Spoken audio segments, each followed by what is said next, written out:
بسم الله الرحمن الرحيم الحمد لله رب العالمين والصلاة والسلام على سيد الأنبياء والمرسلين نبينا محمد وعلى آله وصحبه أجمعين أما بعد. We usually use this time before Salat al-Jumu'ah to answer questions that have been submitted online. If you're interested in having your question answered, you can go to hijrah.info, that's hijrah.info/QA to submit your question, inshallah. Dang, okay, so somebody got a little upset. You recently mentioned that women should get married young. Sorry. But how can we get married when men today are lazy and weak? Instead of blaming us, here we go. Instead of blaming us, why don't you tell the men to just toughen up and start acting like real men? So, I think you might have a little bit of a challenge getting married if you take men as your adversary. And this is advice I have to both men and women. Allah subhanahu wa ta'ala, He made us into azwaj, right? Like He made us in pairs so that we would complement one another. Allah subhanahu wa ta'ala, He also tells us, right? That you are a garment for them and they are a garment for you. Obviously, ayah is talking in a sexual context, right? It's very clear that that's what the ayah is discussing and talking about. But it tells us that our roles are very different in society. Allah subhanahu wa ta'ala, He says, الرِّجَالُ قَوَّامُونَ عَلَى النِّسَاءِ, right? That the men are qawwam, caretakers, protectors, providers over women. So I guess the better question is like, number one, I'm not blaming anyone. I was just giving general advice because it's not my job here to blame. I'm not in a position where I'm looking for marriage, right? So I'm not in the market. Don't get any ideas. And if that's the case, right? If that's the understanding, my advice is very general. I don't have any skin in the game. My eldest is 17. I'm okay with helping him look to get married. I don't have a problem with it. But at the end of the day, that's my closest investment right now. So for this young woman who feels that I was speaking to her or I was attacking her directly, no, I was just giving general advice. I was saying if you have the ability to get married younger. And if this general advice for men to toughen up, sure, I don't disagree, but just like all men aren't looking to marry all women aren't looking to marry all men, right? You know, when you're looking for a husband, you're just looking for one. And if we're very honest with each other, even as men or as women, if we walk into a room that's full of women, for example, right? If one man walks into a room and there's like 100 women, immediately, what is going to happen? We're going to probably remove 90% of those women from our eligibility. It's a very natural thing, right? And then again, it doesn't mean that these women don't have value. It means that I don't see them to have marital value for me, right? Does that make sense?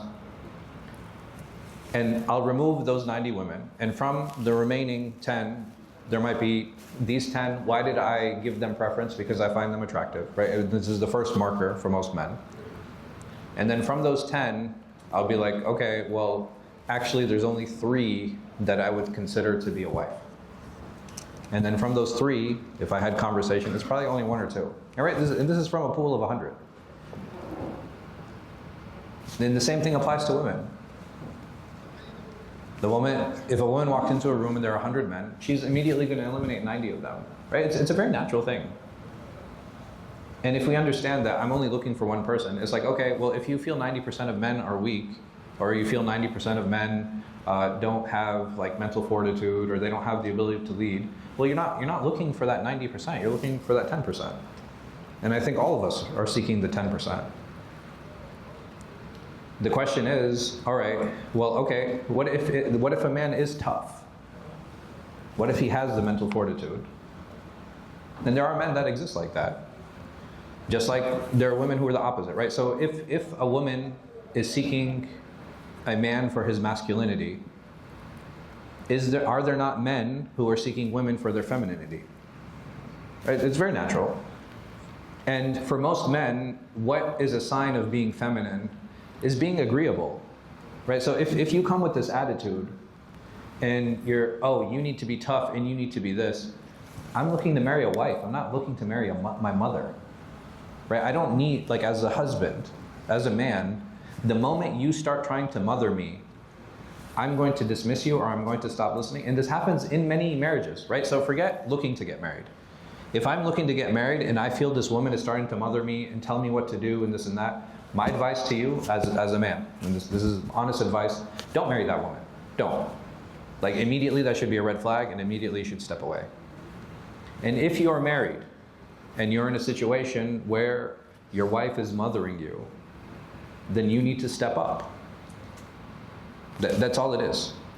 Right? If, oh, my wife is always nagging, my wife is always doing this, my wife is always saying that, because you're not listening. Right? This happens to all of us. Why does a person repeat themselves? Why? Because they're crazy? No. We repeat ourselves because we feel we're not being heard. That's why. And if my wife does not feel like she's being heard, then I have to sit down, I have to clarify what is it that you're looking for. Because either there's a problem in the message, or there's a problem in the way that she's saying it. And if she's being rude and disrespectful, then first thing I need to do is I need to stop that. And I'd be like, hey, listen, I'm your husband, I'm not your son. You can't talk to me like that. He's like, oh man, if I ever did that with my wife, she would just escalate it further. Okay, well then you need to make a decision. Do I want to continue the relationship or not? And you can tell her, be like, hey, listen, if you're going to keep treating me like this relationship isn't going to continue. And the opposite holds true as well. When Allah subhanahu wa ta'ala talks about nushuz, when He talks about this idea of high-handedness, essentially what is it? It's open disrespect. If a husband is openly disrespectful toward his wife, well, what should she do? She should demand respect. And if a wife is openly disrespectful toward her husband, what should he do? He should demand respect. The first step isn't threatening with divorce. That's not the first step. And it's not even a good show of power, because now you're just shaking the foundation of marriage even further. I have to learn how to negotiate. Right? As a husband, as a wife, we have to learn how to negotiate with each other. And He sallallahu alayhi wasallam, He tells us, خَيْرُكُمْ خَيْرُكُمْ لِأَهْلِي وَأَنَا خَيْرُكُمْ لِأَهْلِي, that the best of you is the one who is best to his wives, and I'm best to mine. And what did he do?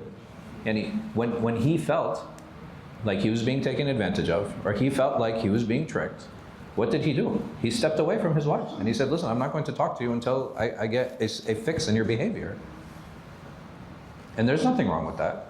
Why? Because we, as husbands and as wives, should always be demanding respect. And how do we do it? By giving it, right? That's the easiest way, right? If I give respect, I'll receive it. And if that's not happening, okay, well, somebody has to break the cycle. And we break the cycle by reminding, and again, whether I'm a wife or a husband, telling my spouse, like, hey, listen, I'm your wife or I'm your husband, you can't talk to me like that. Well, how do you want me to talk to you? Well, I want you, number one, to stop being sassy, right? That would be step one.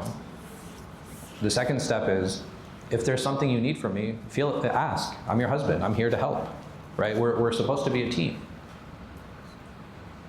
What is the other thing I want? Don't raise your voice. Don't use insulting language. Well, how am I supposed to know when I'm being insulting? Don't worry, I'll tell you. And eventually we'll learn how to communicate with each other.